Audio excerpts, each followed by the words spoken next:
Chapter 9. Monday, December 21st, 1991. We woke up and just held each other. We knew there was nothing to say. Her body grew tense. I could feel her start to go through it. Her eyes tightened, her small hands reaching to grab something, anything. I laid back and I held her head to my chest while she began to sob. The type of crying that takes your breath, preventing you from getting words out. She is hurting. Forrest? Why? Babe? No, no, no, no, no. Why, Forrest? Why? She inhaled quickly as she clenched my arm. I don't know, my love, it's just not fair, I replied, running my hands through her hair. This was the first time in a long time I truly did not know what to say. I couldn't make something up to ease the thoughts if I wanted to, but I simply did not have the mental capacity to do so. This one is raw, this one is going to stick. I held her for what felt like an hour until we were at a point where we felt good enough to get out of bed. I took a shower with her and washed her hair. She cried again in the shower, this time letting it all out. It was a calm and slow morning. After Ashton got ready, we went downstairs into the kitchen. Neither of us slept last night. Grim ran downstairs and started barking at the sliding glass door. The large gray and black cat was back. He walked up to the glass door and laid down facing us. Grim barked until I got up to put him into our room. The cat left after a few more minutes. We walked over to the living room and laid on the couch, slowly flipping through the channels until about 7 a.m. It is Monday, the third day of our winter break. Today is also the day that Taylor left for Camp Verdict. The snow was light and the fog was extremely heavy. It was 10 degrees today and seemingly calm. Maybe we just can lay low today. We have been chasing a day of peace for a while now. I hope today is the day where we can just hang back. No interruptions, just us, Ashton said, pouring a glass of wine. We agreed that we weren't doing shit tonight but hang out at home. We decided to get dressed and head to the gas station. Ashton grabbed 3 bottles of red wine while I grabbed a few bottles of Brut for mimosas. I got a pack of grits and some whiskey. The store clerk is awesome, we've known him for a while now. He agreed that he'll sell to us if we give him an extra $5 every time bought alcohol. The deal is that no one else could be in the store and that the 5 would go into the tip jar. We found Jake's Jeep in our driveway once we approached our house. You're fucking kidding me, I said, obviously annoyed. What do we say about last night? Ashton said, putting out her cigarette. Nothing, they won't get it, my dear, I replied as turned off the truck. Let's just put on our masks until they leave, Ashton said as she got out of the truck. Surprise, surprise, I said as I walked through the door with the bags of alcohol. Ed, Jake, and Kendall were sitting, glaring blankly at the television from our couches, watching the news. They did not respond. Before any of you fuckers say a word, Forrest and I are staying inside tonight. I just want one peaceful fucking night, Ashton stated firmly as she uncorked one of the bottles. Jake, Kendall and Ed's face remained stale. Have you seen this yet? Jake said in a serious tone. He turned up the volume to the TV. The reporter was standing in front of a charred, burnt building. White and yellow tarps covered what I'm assuming to be bodies that were piled by the entrance and the windows. It was the theater. The camera panned back to the reporter. We received new information from a witness who stated around 7:45 p.m. last night, a fire broke out inside of the theater hall behind me. Experts say the fire started on stage, first engulfing the curtains, then rapidly spreading to the entrance of the theater. Every entrance and emergency exit were chained shut from the inside, with multiple iron locks installed to them. Therefore, leaving the 476 victims with no means of escape. The structure is primarily made of brick and stone and had an oven-like effect to the interior of the structure. Experts say the temperature inside was at least 1,300 degrees. This was determined by the evidence here on the scene. Our hearts go out to the loved ones lost in last night's tragedy. This is a continuing investigation. The fire marshal asks that you hand over any information pertaining to the blaze. We left at 7:34. We got in a cab at 7:42. I remember looking at the time once we got in. That fire started at 7:45. Kendall stated. Forrest, that could have easily been us, Ed said in a concerned tone. I can't believe this shit, I'm in straight denial. We were there, we were in that fucking theater, Jake said, trying not to show any fear in front of the others. This is fucked up, man. 476 people burned alive while trying to get out? What the fuck? I said in shock. We sat and watched the TV as the weight of what we were seeing sank in. An hour had passed before we began to feel better about it. I think talking it out with everyone probably helped. Eventually, we all got up to grab glasses from the cupboard. Grim could be heard barking from the garage, so Ed went to go let him Grim in. "It smells like shit," Ed said as he stood in the doorway of the garage. The door was locked, Jake stated as he began to laugh. "Did you lock him in there?" He added. "No, from what I remember, he was in our room when we left for the store," Ashton said, walking back to the living room. "He'll give you 5 if you pick it up," I said from the kitchen. "Deal," Ed responded before grabbing a shopping bag from under the sink. "Let's do a movie night. We can bring over our collection and find some good ones to spend the day on," Kendall said in excitement. I looked over to see Ashton nodding her head as she walked around the kitchen's island. "Let's do it," I replied. I put on a slow-tempo record before went outside to smoke. "Taylor left for Camp Verdict this morning. I'm a bit worried, you know?" "I got a feeling," Jake said as he packed a bowl of weed. While the rest of us lit our cigarettes. "She'll be okay, she's a camp leader. If she needs us, we are a call away," I said, trying to calm Jake of his worries. "You are right, I'm just being a big brother," Jake replied. "To look into it too much. She is going to be fine," Ed said, taking a sip of his drink. We all talked about Verdict for a little before we got up to go inside. "Jake, can I actually have a word with you?" Ed said as we all entered the house. Jake turned around and walked out the screen door, shutting it behind him. "What's that about?" said Kendall as we all took a seat at the table. "Act surprised when Jake tells you, but Ed has a thing for Taylor. He is going to tell Jake he has some strong feelings for Taylor," Ashton said with a smile, taking a sip from her glass. "I knew it," Kendall replied, looking over to the kitchen laughing to herself. After 15 minutes, and 2 cigarettes later, the sound of Jake and Ed chuckling came from outside. They stood up, hugged, then walked in through the sliding door. "Hey everyone, Ed is going to fuck my sister," Jake said, raising up a bottle. "I didn't say that," Ed said with a huge smile on his face. "I know you said not to say shit, but hey, out of everyone, I'm glad it's you," Jake said, pouring his glass and laughing.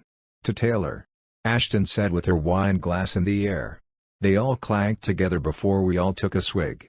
"It won't be weird, man, I promise," Jake said, hugging Ed again. "Where do you keep the plates again?" Kendall asked Ashton. "The second shelf on the right above the oven," Ashton said, pointing over the counter.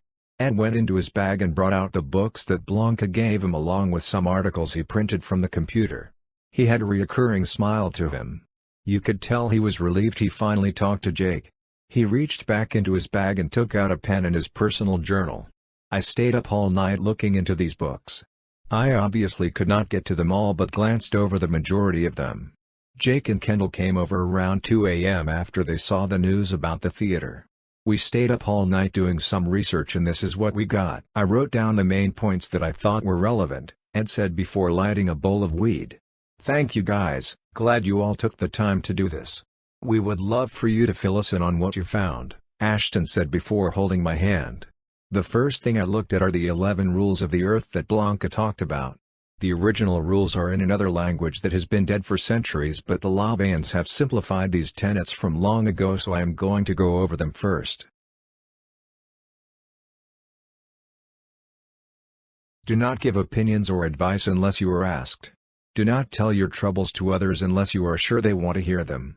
When in another's lair, show him respect or else do not go there. If a guest in your lair annoys you, treat him cruelly and without mercy. Do not make sexual advances unless you are given the mating signal. Do not take that which does not belong to you unless it is a burden to the other person and he cries out to be relieved. Acknowledge the power of magic if you have employed it successfully to obtain your desires. If you deny the power of magic after having called upon it with success, you will lose all you have obtained. Do not complain about anything to which you need not subject yourself. Do not harm little children. Do not kill non-human animals unless you are attacked or for your food. When walking in open territory, bother no one. If someone bothers you, ask him to stop. If he does not stop, destroy him. This got me thinking of the animals we have seen that have been killed. So I looked into that as well. It said that one shall not kill animals for pleasure or wealth. The practice of offering cattle life is not included in Tenet 10. According to 13th century's literature, cattle are perceived differently than other animals. Some other religions and practices complement the below but have separate customs. These practices can involve the offering of animals, but again this is a gray area. So about the below. Most if not all of these books talk about the inferno of hell. The entities that Blanca talks about are from here. The ones that are damned to the below have earned it and now reside in one of the 9 layers of the hell. There are many ways to get there, such as metal mines and catacombs, but the majority of the time you are taken there after you die if you are worthy of such punishment. According to Dante's Inferno, there are 9 layers: limbo, lust, gluttony, greed, anger, heresy, violence, fraud, and treachery. There is one place within the below the Blanca briefly mentioned. This place is called Siesta, listed. It is not heaven but is a place in which worthy souls can reside unbothered if granted by the below. Religious leaders relate such a place to purgatory, but these spirits have nothing to prove. They just simply are, Ed said before handing the bong to Kendall. Makes sense. It seems complicated but I am following along so far, Ashton stated. Blanca brought up Helvians. I found out how wrong I was about them. I used to think that the devil was the leader of hell and that he had millions of pawns that all did the same thing. Well, according to the Infernal Dictionary along with other pieces describing the below, there is a hierarchy within them. The chain of command has something called great marshals at the bottom of the hierarchy list. After marshals are knights. Then comes presidents and great presidents. Number 11 on the list are earls, with 10 being great earls. Then comes dukes and great dukes. Then marquises and great marquis. Next are princes and great princes. Third are the kings, with second as great kings. The highest being the emperor. The emperor is within layer 9 of the Inferno and is the highest in the chain of command. This is important because if we ever talk to something that holds one of these positions, we know at that moment to call it quits. What about the other night at Blanca's house? Did you look at those names? Ashton asked on the edge of her seat. Yes, I did, Miss Ashton. The first one I looked into of course is Yan, Gant, Dan. I found that Yan is not ranked in the chain of command, he kind of does his own thing. His name means John of Fire, and is known as the Spirit of the Night. Can appear with ease to the ones he chooses. He carries 5 candles on 5 fingers and can lead a traveler to aid, or lure them from the path. He is very tall with black weathered leather-like skin all over his body. He has pointed ears and elongated horns that protrude from the sides of the head above the ears. He has abnormally large hands and feet with a tail that hangs to the ground. He resides in Brittany, but I am guessing the Kilpoco unknowingly called upon him. The next one is Malphus, a president of the below. Malphus governs over 40 legions of demonas, and has them at his command. He may manifest in the appearance of a man or a raven. His voice is harsh in either form. He is also very tall and has a large wingspan. His legs are that of a giant bird with claws sharp enough to pierce any armor. Leonard was the last one that was with us. Leonard is Grand Master of the Witches' Shabbats. He is of the wise and can befriend you or destroy you upon the first seconds of meeting. He wears the attire of the Renaissance era with black tights and long soft shoes. He has large dark eyes and long sharp ears. His nose is very long and come to a narrow point far away from his face. He has 3 abnormally long horns on his head and carries a staff made of bone or a sort of silver handle and a steel blade. His fingers are 3 times the size of his hand. He has a deep tone and raspy voice of which can project many tones. And those are only the ones from Blanca's house, Kendall added. Why would one be in a human's company? I asked before pouring my champagne into my glass. I then opened up a new bottle of orange juice. From what I read so far, this is another gray area. Some could be there to end one's life and bring them to the below. Some could want you for their own pleasure or desires, while others may be with a human because of something that is owed, he said, taking the champagne. What do you mean by that? Ashton asked, her thumb rubbing against mine. So, if you make a deal or promise with the below and do not fulfill their wishes, not only will the below take you but they will also take the firstborn child as well. One way to pass down the unpaid bill is to take your life premature to the below reaching you. Now, if you sacrifice yourself or become chosen to be sacrificed, then the outcome is different from that of evasion from the below. Ed said, opening another book. I had no idea that was even a thing, Jake responded. Ed started again.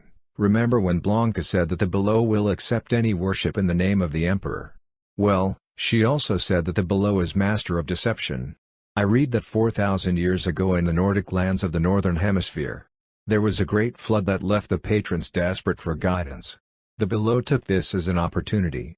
Disguised as a symbol of God, the worship of the sun was created to falsely lead its followers into traditions that defy God and please the below. One of the customs involves offerings and sacrifices to please the quote-unquote gods before the sun is born and before the sun dies. These dates are known as summer and winter solstice. The summer solstice is the longest, sunlit day of the calendar year. Winter solstice is the shortest sunlit day of the calendar year. So days if not months before the 21st of June and the 21st of December, followers offer crops, cattle, the gift of life and many others.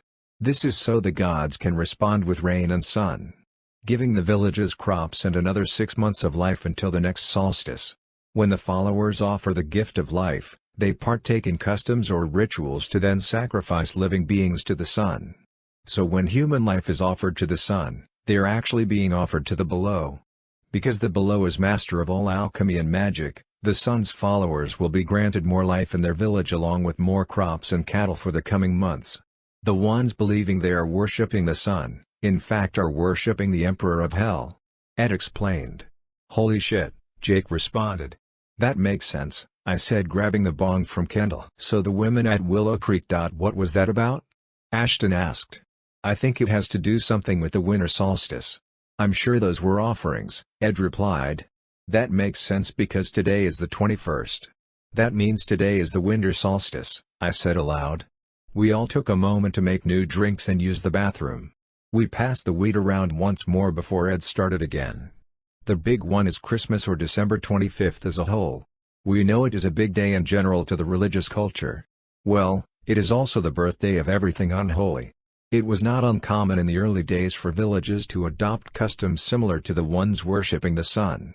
I did not read too much into it, but in some eras and in some cultures, human life is offered as well as cattle and crops on December 25th in admiration of the gods and celebration of death.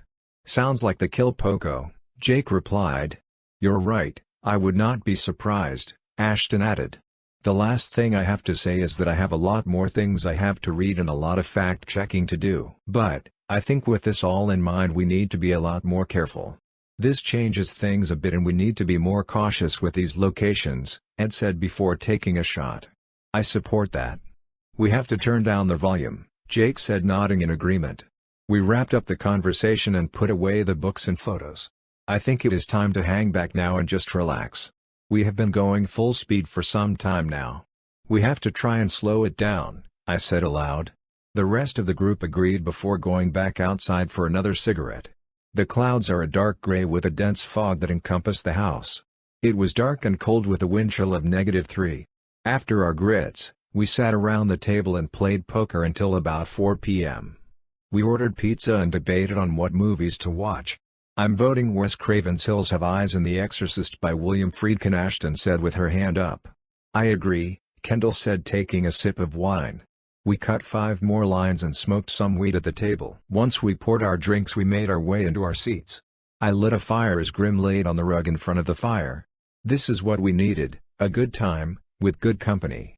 The wind howled past the windows as the snow began pelting the roof.